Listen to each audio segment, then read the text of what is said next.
নমস্কার বন্ধুরা, আজ চলে এসেছি আপনাদের সামনে মিষ্টি কুমড়ো ও মসুর ডালের ইউনিক ও দুর্দান্ত স্বাদের একটি রেসিপি নিয়ে। গরম ভাত, রুটি, পরোটা বা লুচি যে কোনো কিছুর সাথেই কিন্তু খুব সুন্দরভাবে এই রেসিপিটি দিয়ে খেয়ে নেওয়া যায়। তো নীলা রান্নাঘরে আপনাদের সবাইকে অনেক অনেক স্বাগত জানাই। আশা করি সবাই খুব ভালো আছেন ও সুস্থ আছেন। তো চলে এসেছি আপনাদের সামনে আজকে আরও একটি নতুন রেসিপি নিয়ে। তো আমার সব বন্ধুদের কাছে অনুরোধ রইল ভিডিওটি স্কিপ না করে প্রথম থেকে শেষ পর্যন্ত দেখার জন্য। আর আমার চ্যানেলে যারা নতুন বন্ধু, যদি আমার ভিডিওটি ভালো লেগে থাকে তাহলে অবশ্যই আমার চ্যানেলটি সাবস্ক্রাইব করে পাশে থাকা বেল আইকনটি অন করে দেবেন, যাতে আমি কোনো ভিডিও ছাড়লে তার নোটিফিকেশান আপনাদের কাছে পৌঁছে যায়। তো বন্ধুরা, মিষ্টি কুমড়োর অনেক রেসিপি আমরা বাড়িতে বানিয়ে খেয়ে থাকি। তো আজ আমি আপনাদেরকে একদম ইউনিক পদ্ধতিতে এই মিষ্টি কুমড়ো ও মসুর ডালের রেসিপি বানিয়ে দেখাবো। তো আসুন দেখে নেওয়া যাক আমার এই আজকের রেসিপি। তো বন্ধুরা, এখানে দেখুন আমি মিষ্টি কুমড়ো নিয়ে নিয়েছি প্রায় 6 থেকে 700 গ্রাম। আর কুমড়োগুলোকে দেখুন একটু বড় সাইজ করে এইভাবে কেটে ধুয়ে নিয়েছি।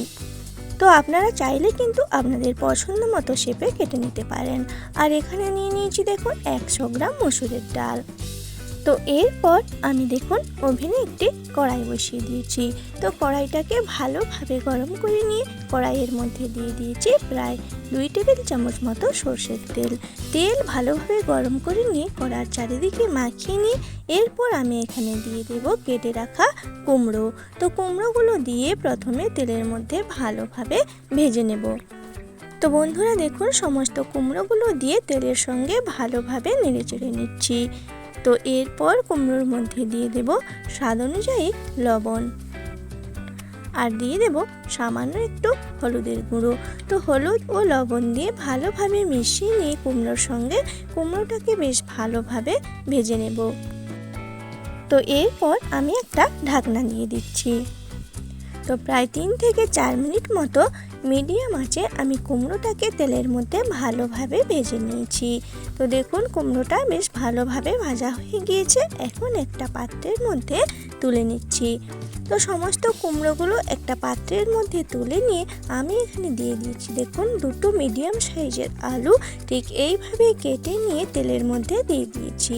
তো আলুটাকেও তেলের মধ্যে দিয়ে বেশ লাল করেই ভেজে নেব। তো আলুর মধ্যেও দিয়ে দিচ্ছি স্বাদ অনুযায়ী লবণ ও সামান্য একটু হলুদের গুঁড়ো। লবণ ও হলুদ দিয়ে ভালোভাবে মিশিয়ে নিয়ে আলুটাকেও বেশ লাল করে ভেজে নেব। তো বন্ধুরা, আমরা অনেকেই আছি কুমড়ো খেতে পছন্দ করি না। তো বিশেষত বাচ্চারাও অনেক সময় কিন্তু এই কুমড়ো খেতে চায় না। তো আমি আজকে আপনাদের যেভাবে এই রেসিপিটি বানিয়ে দেখাচ্ছি আপনারা বাড়িতে অবশ্যই ট্রাই করে দেখবেন। বাচ্চা থেকে বড় কিন্তু অনায়াসেই এই রেসিপিটি খেয়ে নেবে।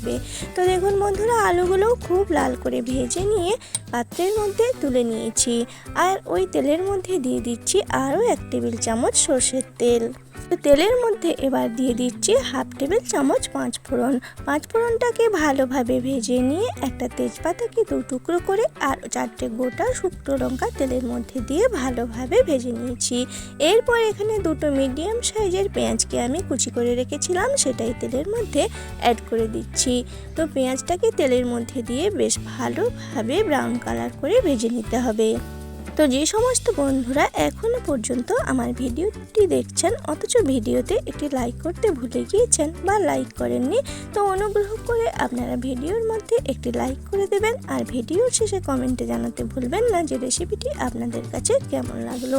তো বন্ধুরা, পেঁয়াজটাকে বেশ ভালোভাবে ভেজে নিয়ে এখানে দিয়ে দিয়েছি 1/2 টেবিল চামচ হলুদ গুঁড়ো, 1/2 টেবিল চামচ লঙ্কার গুঁড়ো ও সামান্য একটু জিরে গুঁড়ো। তো গুঁড়ো মশলাগুলো দেওয়ার পর এখানে সামান্য একটু জল অ্যাড করে দিয়েছি। এরপর গুঁড়ো মশলাকে ভালোভাবে কষিয়ে নিচ্ছি। তো বন্ধুরা, আপনাদের একটা লাইক ও একটা কমেন্ট কিন্তু আমাদের পরবর্তী ভিডিও বানাতে অনেক উৎসাহিত করে আর আমাদের চলার পথে এগিয়ে নিয়ে যেতে অনেক সাহায্য করে। তো এরপর দেখুন দিয়ে দিয়েছি 1/2 টেবিল চামচের কম রসুন বাটা আর 1/2 টেবিল চামচের মতো আদা বাটা। তো আদা ও রসুন দিয়েও কিন্তু খুব ভালোভাবে মশলার সঙ্গে কষিয়ে নিয়েছি, মশলা থেকে কাঁচা গন্ধ যাওয়া না অবধি। তো মশলাটাকে ভালোভাবে কষিয়ে নিয়ে যে মসুরির ডালটা আমি নিয়েছিলাম সেটাই এর মধ্যে অ্যাড করে দিয়েছি। তো মসুরির ডালটাকে কিন্তু আমি 2 থেকে 3 বার জল পাল্টে ধুয়ে নিয়েছি। তো মশলার মধ্যে মসুরির ডালটা দিয়ে বেশ কিছুক্ষণ নেড়ে চেড়ে নেব।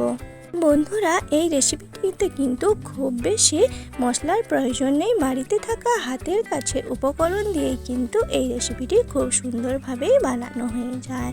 তো দেখুন বন্ধুরা, মসুরির ডালটা দিয়ে বেশ কিছুক্ষণ মশলার সঙ্গে কষিয়ে নিয়েছি। তো এরপর দেখুন, একটা মিডিয়াম সাইজের টমেটোকে আমি কেটে রেখেছিলাম, সেটাই এর মধ্যে দিয়ে দিয়েছি। আর দিয়ে দিয়েছি ভেজে রাখা আলু। তো আলু, টমেটো ও মসুরির ডাল সব কিছু একসঙ্গে আরও বেশ কিছুক্ষণ কিন্তু আমি কষিয়ে নিচ্ছি। তো আলু ও মসুরির ডাল খুব ভালোভাবে কষিয়ে নিয়েছি। এরপর এখানে দিয়ে দিচ্ছি পরিমাণ মতো জল। তো আমি কিন্তু এখানে উষ্ণ গরম জল ব্যবহার করছি। তো আপনারা চাইলে কিন্তু নর্মালি জল ব্যবহার করতে পারেন। তো দেখুন বন্ধুরা, পরিমাণ মতো জল দিয়ে এরপর দিয়ে দিচ্ছি পরিমাণ মতো লবণ। তো সব কিছুকে এখন ভালোভাবে মিশিয়ে নিচ্ছি। তো এরপর একটা ঢাকনা দিয়ে দেব। তো বন্ধুরা, এরপর ওভেনে আমি একটি ফ্রাইং প্যান বসিয়ে দিয়ে দিয়েছি। তো ফ্রাইং প্যানটা গরম করে নিয়ে দিয়ে দিয়েছি 1 টেবিল চামচ জিরে। তো জিরেটাকে ভালোভাবে ভেজে নিচ্ছি। তো দেখুন বন্ধুরা, জিরেটাকে খুব ভালোভাবে ভেজে নিয়েছি। এখন একটা পাত্রে নামিয়ে নিয়েছি। আর এখানে দেখুন, প্রায় 3 থেকে 4 মিনিট মতো আমি লো টু মিডিয়াম আঁচে এটাকে রান্না করে নিয়েছিলাম। আর দেখুন, জল কিন্তু অনেকটাই শুকিয়ে গিয়েছে আর ডাল কিন্তু অর্ধেকটা সেদ্ধ হয়ে গিয়েছে। তো এই সময় এখানে আমি ভেজে রাখা কুমড়োগুলো অ্যাড করে দিচ্ছি। তো কুমড়োগুলো আগে থেকে দিলে কিন্তু কুমড়োটা গলে যেত, সেই জন্য কুমড়োটাকে আমি এখানে একটু পরে অ্যাড করে দিচ্ছি। এরপর এখানে আমার একটু জলের প্রয়োজন ছিল, তো সেই জন্য কুমড়ো যে পাত্রে রেখেছিলাম সেই পাত্রটাকে ধুয়ে এখানে আরও একটু জল আমি অ্যাড করে দিচ্ছি। তো এরপর সব কিছুকে আবারও ভালোভাবে মিশিয়ে নিয়ে একটা ঢাকনা দিয়ে রান্না করে নেব। তো বন্ধুরা, আবারও 3 থেকে 4 মিনিট মতো লো টু মিডিয়াম আছে আমি এটাকে রান্না করে নিয়েছি। আর এখন ঢাকনা খুলে রেখে আবারও ভালোভাবে নেড়ে চেড়ে নিচ্ছি। তো দেখুন বন্ধুরা, কুমড়োটা কিন্তু বেশ ভালোভাবে সেদ্ধ হয়ে গিয়েছে। তো কুমড়োটাকে কিন্তু খুব বেশি ঘাঁটা যাবে না, একটু গোটা গোটাই থাকবে, তাহলে কিন্তু এই রেসিপিটা খেতে অত্যন্তই সুস্বাদু লাগবে। তো এরপর এখানে 1/2 টেবিল চামচ চিনি দিয়ে দিয়েছি। তো যেহেতু কুমড়ো রান্না, তাই এখানে কিন্তু অবশ্যই করে একটু মিষ্টির ব্যবহার করতে হবে। এরপর এখানে বেশ কিছুটা ধনেপাতা কুচি অ্যাড করে দিয়েছি। তো আবারও সব কিছুকে ভালোভাবে মিশিয়ে নিয়ে একটা ঢাকনা দিয়ে প্রায় 1 মিনিট মতো আমি রান্না করে নিয়েছি। তো এরপর ঢাকনাটাকে খুলে নিয়েছি। আর দেখুন, যে জিরেটাকে আমি ভেজেছিলাম সেটাকে এইভাবে একটু দানা দানা রেখে গুঁড়িয়ে নিয়েছি। আর সেটাকেই এখন অ্যাড করে দিচ্ছি। আর সবশেষে দিয়ে দিচ্ছি 1/2 টেবিল চামচ গুঁড়ো গরম মশলা। তো এই গরম মশলাতে কিন্তু যে কোনো রান্নার স্বাদ আরও 10 গুণ বাড়িয়ে দেয়। তো সব কিছুকে এবার ভালোভাবে মিশিয়ে নিচ্ছি।